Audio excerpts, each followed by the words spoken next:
Vamos abrir a palavra do Senhor no Evangelho de João, no capítulo de número 4, vou ler os versículos de 46 a 54. Evangelho de João, capítulo 4, de 46 a 54. A cura do filho de um oficial do rei. Diz a palavra do Senhor. Dirigiu-se de novo a Caná da Galileia, onde da água fizera vinho. Ora, havia um oficial do rei, cujo filho estava doente em Cafarnaum. Tendo ouvido dizer que Jesus viera da Judéia para a Galileia, foi ter com ele e lhe rogou que descesse para curar seu filho, que estava à morte. Então Jesus lhe disse: se porventura não virdes sinais e prodígios, de modo nenhum crereis. Rogou-lhe o oficial: Senhor, desce antes que meu filho morra. Vai, disse-lhe Jesus, teu filho vive. O homem creu na palavra de Jesus e partiu. Já ele descia, quando os seus servos lhe vieram ao encontro, anunciando-lhe que o seu filho vivia. Então indagou deles a que horas o seu filho se sentira melhor. Informaram: ontem, à hora 7ª, a febre o deixou. Com isso, reconheceu o pai ser aquela precisamente a hora em que Jesus lhe dissera: teu filho vive. E creu ele e toda a sua casa. Foi este o segundo sinal que fez Jesus depois de vir da Judéia para a Galileia. Meus irmãos, esse é um dia muito complexo. É muito complexo falar no Dia dos Pais, porque as nossas realidades são extremamente distintas. Nós temos pais que já partiram, pais que estão presentes, pais que são ausentes. Para uns hoje é dia de saudade, para outros é dia de preferir não lembrar. Há pessoas que inclusive nem conheceram seus pais. Há pessoas que ainda hoje vivem as amarguras de suas relações. Há pais que vivem aqui e nesse dia o sentimento é até de um verdadeiro abandono, porque vêm os outros pais tendo a companhia de seus filhos e eles não os têm. É um dia muito complexo, muito complexo. É um dia que a gente vive envolto e olhando para vocês em sentimentos muito díspares.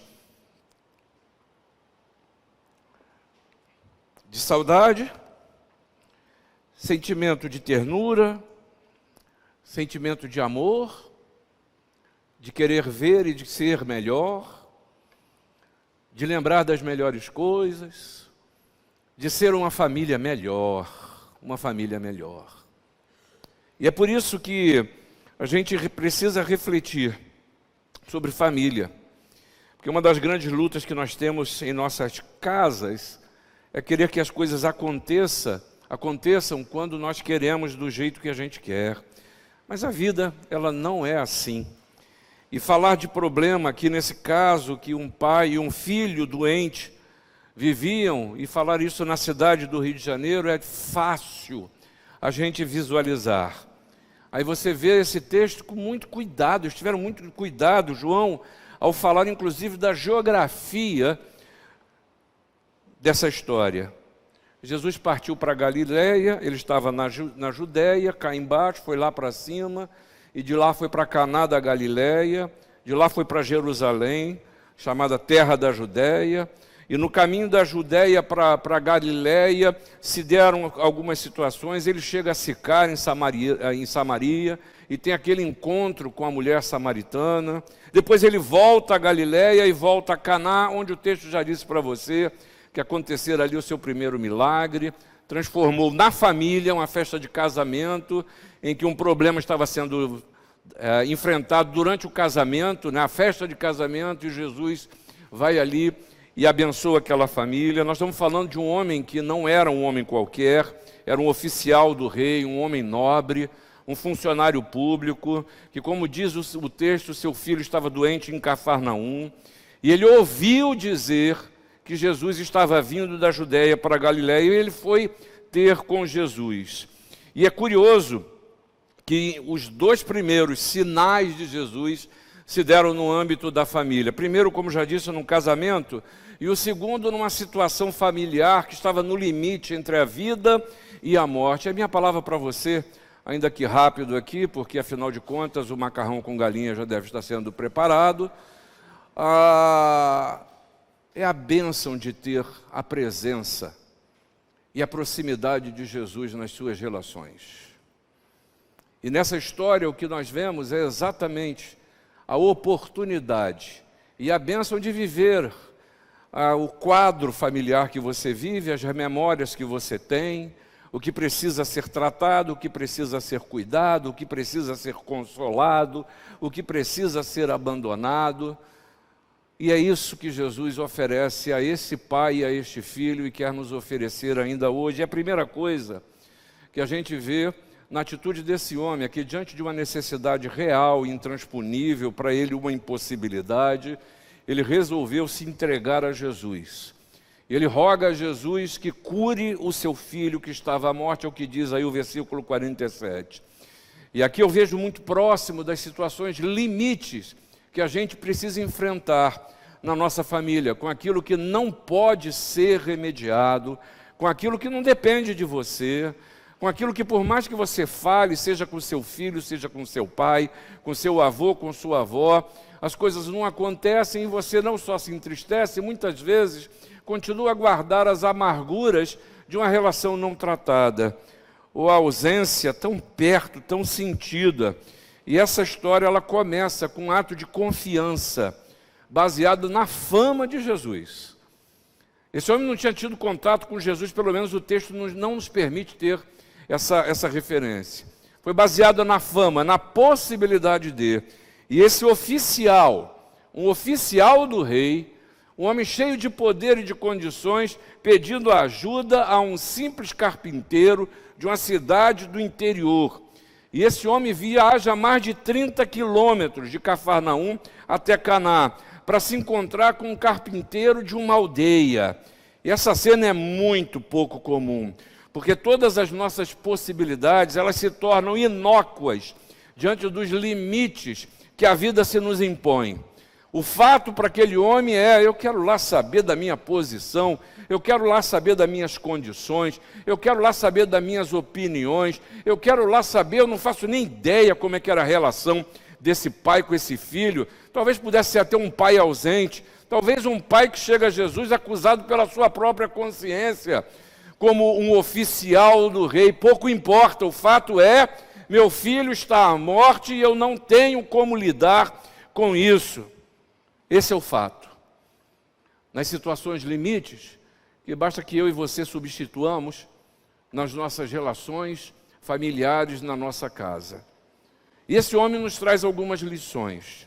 A primeira delas é que para aproximar-se de Jesus, ele engoliu todo o seu orgulho. Esse conceito elevado, o exagerado que nós temos de nós mesmos. Esse amor próprio demasiada, a soberba que vivemos. E muitas vezes eu e você, pai, vivemos essa cultura de que o que a gente precisa demonstrar é força. Só nós podemos. Eu não posso demonstrar fraqueza, mas a vida nos quebra as pernas porque nós somos fracos. E esse homem, esse oficial, resolve assumir que precisava. E aí pouco importa a posição, as convenções sociais, porque se eu e você queremos e precisamos da ajuda de Jesus, pode nos dar, a gente precisa ser suficientemente humilde para reconhecer que precisamos. Isso é consciência de necessidade, porque sem sombra de dúvida, Deus sabe o que você precisa. Jesus, mais do que ninguém, levou as nossas dores, mas muitas vezes eu posso dizer isso, mas eu mesmo não saber, ou não ter consciência. Segunda lição que esse oficial nos oferece, ele venceu as convenções. Não foi só a sua condição, ele venceu as condições. E a gente falar de relação em casa, muitos dos problemas vividos em nossas casas são frutos da incapacidade de dar o primeiro passo. Gente que precisa e é incapaz de dizer que precisa. Gente que sabe que errou e é incapaz de reconhecer seus erros. Gente que vive arrastando corrente na vida por traumas de suas relações com pais que inclusive já morreram. Gente que vive na ausência o pensamento da impossibilidade. E se eu tivesse feito? E se eu tivesse sabido? Mas ele fez isso, ele fez aquilo, só que isso não traz paz à alma. Isso não acalma o coração. Isso não produz vida. Só continua a produzir machucados. Irmãos, há famílias que precisam ser tratadas por Jesus. Mas há famílias que precisam se deixar tratar. Você conhece gente que vive mal porque é incapaz de mudar de posição? Não, a minha posição é essa, e dela eu não saio, e continua a viver mal por causa da sua posição. Meus irmãos, esse oficial se aproxima de Jesus porque reconhece que precisa, mas ele nos dá uma terceira lição ainda. Ele aprendeu que as condições do tempo e do espaço não limitam a ação de Jesus.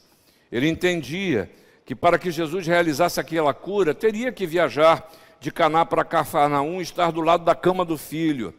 Esse homem tinha uma mente concreta que só acreditava no tangível. É isso que diz o texto. Eu tenho que ir até Jesus, tenho que falar com ele, tenho que pegar de Jesus a tiracolo e levar até o lugar, porque senão a coisa não acontece. Mas uma coisa que esse homem não conseguia compreender é que Deus é o Senhor do tempo, do espaço, da história. Nada foge ao seu controle. Para Deus não tem cedo, para Deus não tem tarde, para Deus tem o tempo certo, a medida certa, um tempo fixo e definido, a época decisiva, certa, própria, oportuna, o momento que precisa ser. Por isso, hoje é um dia de gratidão. É um dia de gratidão e eu espero que ainda hoje, antes que esse culto acabe, você possa agradecer a Deus pela sua família. Agradecer pelo seu pai, que está ou que já partiu. Mas é tempo de agradecer. Porque Deus faz as coisas no seu devido tempo e tudo que Deus faz eu não entendo. Há horas que eu não entendo, mas eis que a confiança, ela precisa aflorar, porque é exatamente o que Deus está trabalhando neste oficial. E talvez eu achasse que o grande problema fosse um filho endemoniado, mas eu acho que Jesus está tratando o filho, mas está tratando também o pai. O pai. Porque muitas vezes, porque a gente não está vendo, a gente pode acreditar que nada está acontecendo. Que nada está acontecendo. E Jesus fala exatamente disso no versículo 48. Se vocês não verem sinais e prodígios, de modo nenhum vão acreditar. Isso é uma fé que é superficial, que depende da vista. E Jesus tem uma forma de assegurar que uma pessoa fala sério. Você vai lembrar, em Mateus 15, a mulher cananeia. Minha filha está endemoniada. Cura ela. E Jesus diz, vem cá, eu fui enviado para as ovelhas perdidas da casa de Israel. E essa mulher diz, Senhor, me deixa comer das migalhas da tua mesa. Fé. Fé que não depende do tamanho, da condição, do status. Simplesmente pede a Jesus que faça. Talvez eu tenha que analisar as minhas petições, porque há pedidos que faço que são meras volições. Eu acho que preciso. Eu acho que seria bom para a minha vida. Há pedidos que eu possa fazer a Deus, a Senhor Jesus, que eu não acredito, mas faço. Você tem coragem de olhar assim para muitos dos seus pedidos? Você quer uma coisa, pede a Deus, mas vamos pedir, vai que Ele concede, né? Vai que Ele dá, mas não há fé para dizer, Senhor, eu tenho certeza que o Senhor há de fazer. Há pedido que eu faço, mas que eu não quero resposta. Eu faço para poder ficar bem com a divindade, mas eu não quero resposta. E há pedido que eu possa fazer, que eu só aceito se for a minha resposta. Eu faço a pergunta já dando para Deus a resposta que eu quero. E aí esse é o questionamento que Jesus checa a fé daquele homem. Porque tanto os judeus, disse Paulo aos Coríntios, pedem sinais, como os gregos buscam sabedoria. Assim como disse-lhe Jesus, porque me viste, creste? Bem-aventurados que não viram e creram. Irmãos, o que Jesus está mostrando, e na ação desse homem, desse pai, que vê seu filho perecer de uma doença desconhecida, tomado por demônios, eu tenho uma necessidade, se tem alguém que pode resolver, é Jesus, a Ele eu vou me entregar. Mas essa história continua, para nos mostrar a bênção da presença e da proximidade de Jesus na família, que é o seguinte: se você precisa, peça ao Senhor e creia que Deus tem poder para realizar. E disse esse pai: Senhor Jesus, desce antes que meu filho morra. A resposta de Jesus, fora do tempo: pode ir, teu filho está vivo. Pode ir embora, seu filho já está vivo. Aí perceba que o tempo é o presente. Chegou o momento. Esta é a hora. E o homem creu na palavra de Jesus e partiu. O homem que tinha uma fé baseada em milagres, agora creu na palavra que Jesus dissera. Ele aceitou a palavra sem ter visto a obra. E aí a gente precisa entender as dificuldades e as constatações desse momento. A dificuldade entre o momento de espera, entre o anúncio da cura e a constatação da mesma. É da mesma essência da fé. O crer que o que Jesus disse era verdade. Só que a minha e a sua luta é que a gente quer ver. Creia no que o Senhor Jesus está fazendo em você. Creia no que o Senhor Jesus está fazendo na sua família. Creia no que Ele pode fazer nas suas relações. É muito comum nós sermos tentados a pensar que as promessas de Jesus sejam vagas, imprecisas ou até não verdadeiras. Lá em Reis você encontra: bendito seja o Senhor, que deu repouso ao seu povo de Israel, segundo tudo o que prometera. Nenhuma só palavra falhou de todas as suas boas promessas feitas por intermédio de Moisés, seu servo. Apegue-se à história. Essa é a história da ação de Deus entre nós. História que Jesus reafirma dizendo: porque para Deus não haverá impossíveis em todas as suas promessas.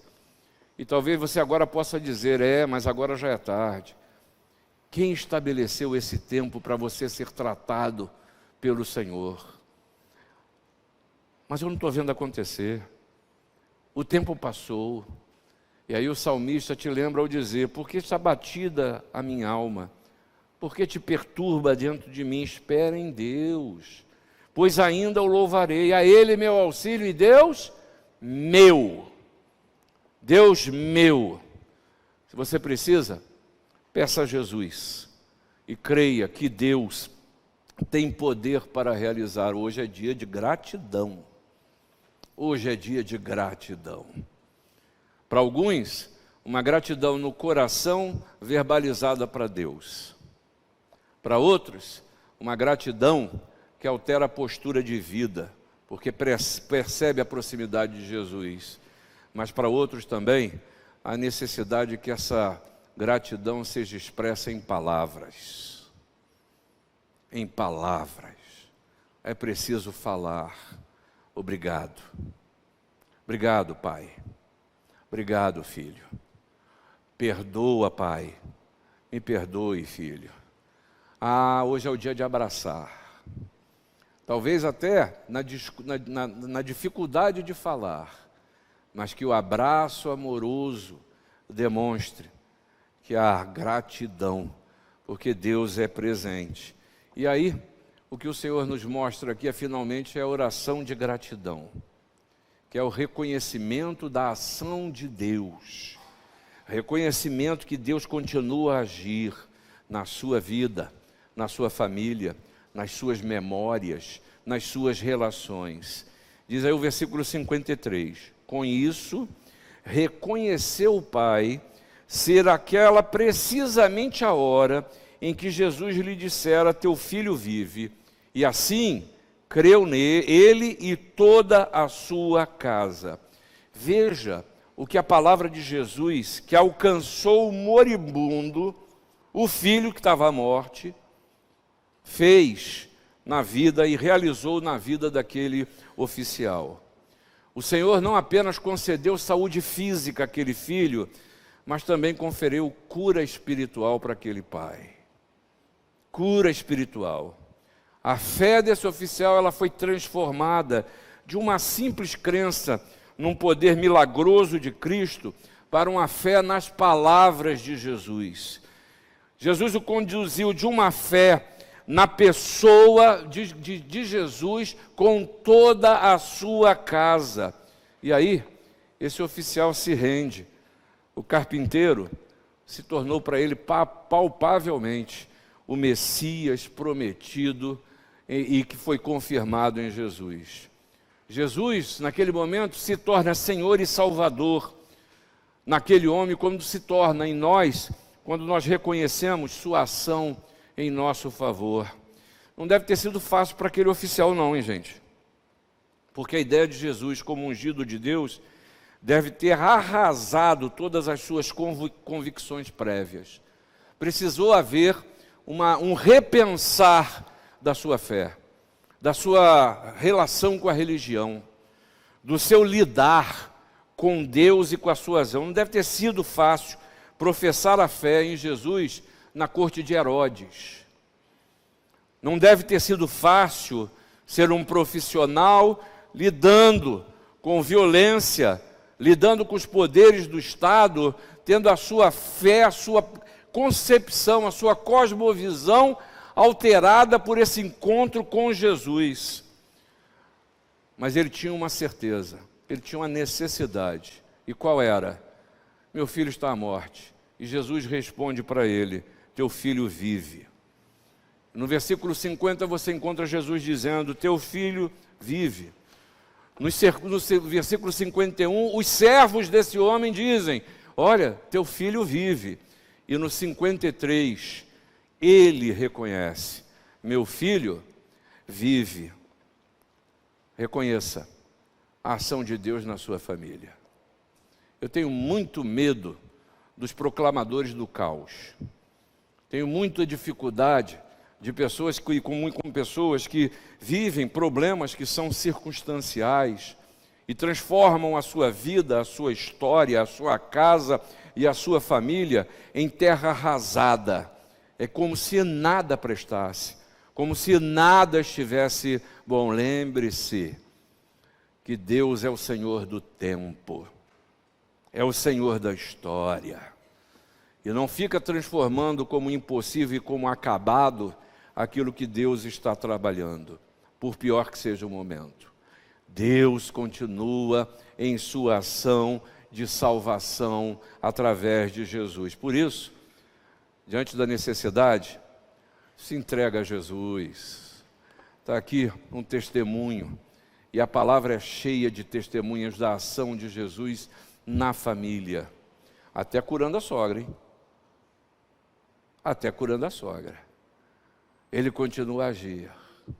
Ele continua ali a agir, lidando com as crianças da família, dizendo: deixai vir a mim os pequeninos, são deles o reino dos céus. E uma adolescente à morte, e o Senhor vai à casa daquele homem, um maioral da religião, e o Senhor vai lá e age, cura.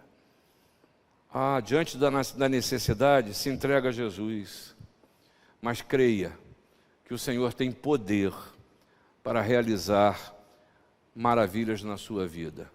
Mas até aí tem muita gente que diz: eu quero, eu vou, mas não consegue reconhecer a ação de Deus.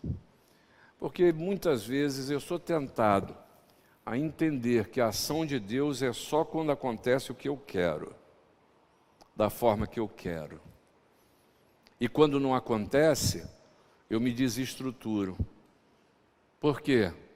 Porque eu sou um menino mimado, que eu quero o presente que eu quero, quando eu quero, da forma que eu quero. Mas eu e você sabemos que a vida não é assim.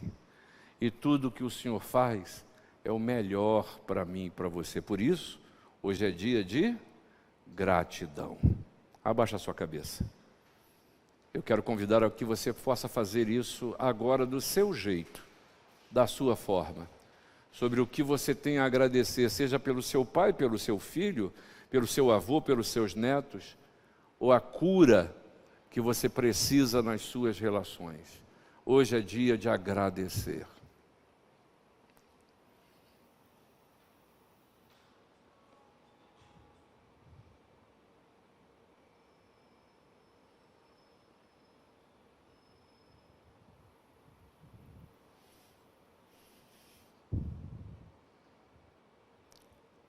Obrigado, Senhor, porque na história desse homem, nós nos vemos com todos os nossos recursos, mas diante de nossas impossibilidades. Obrigado por esse amor, graça, misericórdia de Jesus, que como com esse homem, faz também em relação a nós, de simplesmente receber, se achegar, conhecer e trazer a interferência na vida e na relação que abençoa, que traz vida, que restitui, que recupera, mas que transforma a concepção de existência e nos faz a olhar Jesus não como uma ideia ou como alguém pregado num crucifixo, mas vivo que está e que continua a nos convidar: vinde a mim todos vós, que estáis cansados e sobrecarregados, e eu vos aliviarei. Ajuda-nos a reconhecer, Senhor, mas agradecer. E agora o que queremos é isso, agradecer ao Senhor, pelo dom da vida, pelos pais que o Senhor concedeu, pelos filhos que temos, pedindo que o Senhor abençoe as nossas relações. Se porventura há barreiras, que o Senhor as derrube, porque o Senhor sabe que muitas vezes não há em nós força, intenção, ou sequer saber como fazer, mas Tu podes. Por isso transforma o nosso querer, reconstruindo e fazendo nascer de novo o que precisa ser feito. Essa é a oração que fazemos no nome de Jesus. Amém.